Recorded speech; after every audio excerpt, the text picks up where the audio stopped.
চাচ্ছি। আসলে আমরা গত ৮ তারিখের ম্যাচটা দেখলাম বাংলাদেশ দারুণ বোলিং, ব্যাটিং এবং সাথে সাথে ফিল্ডিংটাও অসাধারণভাবে করেছিল। কিন্তু তারপরেও দুর্ভাগ্যজনকভাবে বাংলাদেশ এত বিশাল একটা টার্গেট দাঁড় করানোর পরও বাংলাদেশ ম্যাচটা হেরেছে।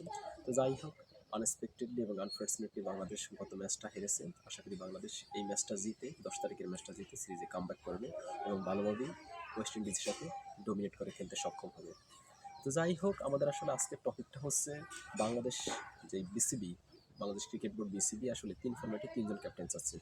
ক্যাপ্টেন আলোচনা করতে গেলে এখন আমাদের প্রশ্ন, যদি আমাদের প্রথম প্রশ্নটা যে হচ্ছে এরকম যে তাহলে কি উদয় নাজমুল হাসান শান্ত, যিনি নিয়মিত বা অ্যাজ ইউজুয়াল ক্যাপ্টেন্সির দায়িত্ব পালন করতেছিলেন বাংলাদেশের গত লাস্ট সিরিজ এবং তার আগে থেকে গত কিছু বছর ধরে, তো তিনি কি আসলে ক্যাপ্টেন্সি হারাচ্ছেন?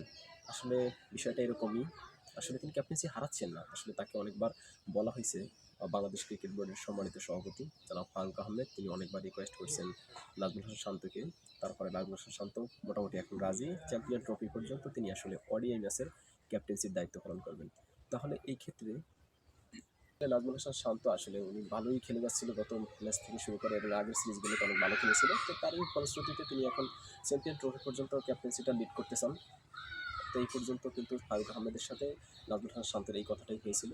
তার পরবর্তীতে আসলে যদি ওডিআই ক্যাপ্টেন্সিটা আমরা যদি দেখি, ওডিআই ক্যাপ্টেন্সির পরবর্তীতে যদি দেখি যে উনি আসলে নাজমুল হাসান শান্ত টেস্ট সিরিজেও ক্যাপ্টেন্সি করেছিলেন, বাংলাদেশের কোনো গুরুত্বপূর্ণ দায়িত্ব তিনি পালন করেছিলেন। গত সিরিজে তিনি আসলে ইনজুরির কারণে খেলতে পারেননি। তো তার এই ধারাবাহিকতায় তার পরিবর্তে রিপ্লেসে আমরা দেখছিলাম যে মেহেদী হাসান মিরাজ, বাংলাদেশের সাকিব আল হাসানের পরবর্তীতে যে অলরাউন্ডারকে আমরা আসলে বিবেচনায় আনি সেটা মেহেদী হাসান মিরাজ। তার পারফরমেন্স এখন বর্তমানে খুবই অসাধারণ।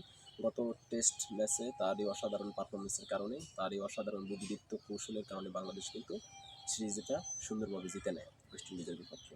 তো যাই হোক, এখন ওয়েস্ট ইন্ডিজের বিপক্ষে যদি আসলে ক্যাপ্টেন্সি আলোচনা করতে যাই, আমরা আসলে টেস্ট ক্যাপ্টেন্সিতে যদি মেহেদী হাসান মিরাজকে ক্যাপ্টেন্সি করা হয়, বোর্ডে আসলে এই ব্যাপারেও কথা হয়, যদি টেস্টে মেহেদী হাসান মিরাজকে ক্যাপ্টেন্সির দায়িত্ব দেওয়া হয়, যেহেতু তিনি ভাইস ক্যাপ্টেন ছিলেন, তাহলে অবশ্যই ভাইস ক্যাপ্টেন হিসেবে তিনি ক্যাপ্টেন্সির দায়িত্ব পেতেই পারেন সামনের দিকে। তাহলে উনি যদি ক্যাপ্টেন্সির দায়িত্ব পান, আশা করি এটা বাংলাদেশ ক্রিকেট বোর্ডের জন্য যেমন ভালো হবে, বিসিবির জন্য যেমন ভালো, এক্ষেত্রে বাংলাদেশ ক্রিকেট আরও এগিয়ে যাবে।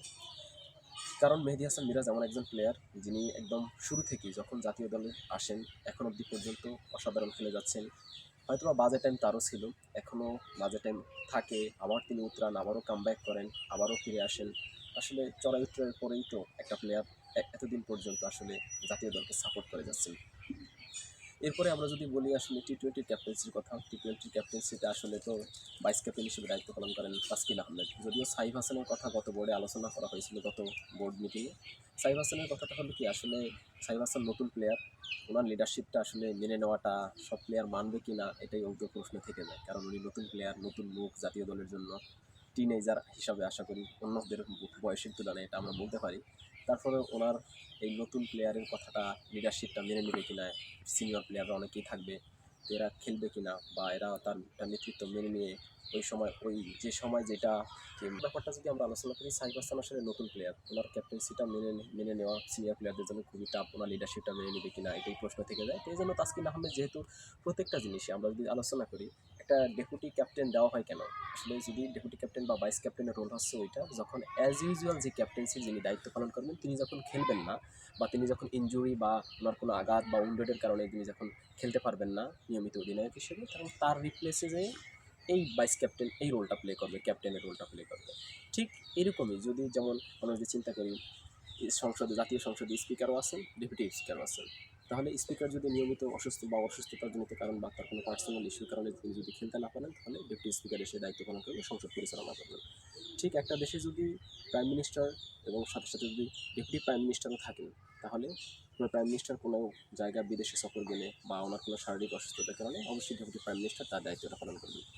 তো ঠিক এরকম প্রত্যেকটা জায়গায় কিন্তু দুইটা মানুষকে দেওয়া হয়। আসলে একজন যদি দায়িত্বটা পালন না করতে ব্যর্থ হন, একজন মানুষ যদি তার যে দায়িত্বটা সে অ্যাজ ইউজুয়াল দায়িত্ব পালন করতে যদি তিনি ব্যর্থ হন নিজের কোনো জটিলতার কারণে, পারিপার্শ্বিক বিভিন্ন জটিলতার কারণে, তাহলে ডেপুটি বা তিনি যার রিপ্লেসে আসবেন আরেকজন যে ভাইস হিসেবে যিনি কাজটা করবেন, আসলে মূল ভূমিকাটাই থাকবে আসলে ক্যাপ্টেনের রোলটা প্লে করা। ঠিক তাসকিন আহমেদকে যদি টি-20 ক্যাপ্টেন করা হয়, তাহলে তাসকিন আহমেদ কিন্তু অনেক ভালো করবেন। আশা করি তিনি একজন সিনিয়র প্লেয়ার, অনেকদিন ধরে বাংলাদেশকে সাপোর্ট করে যাচ্ছেন।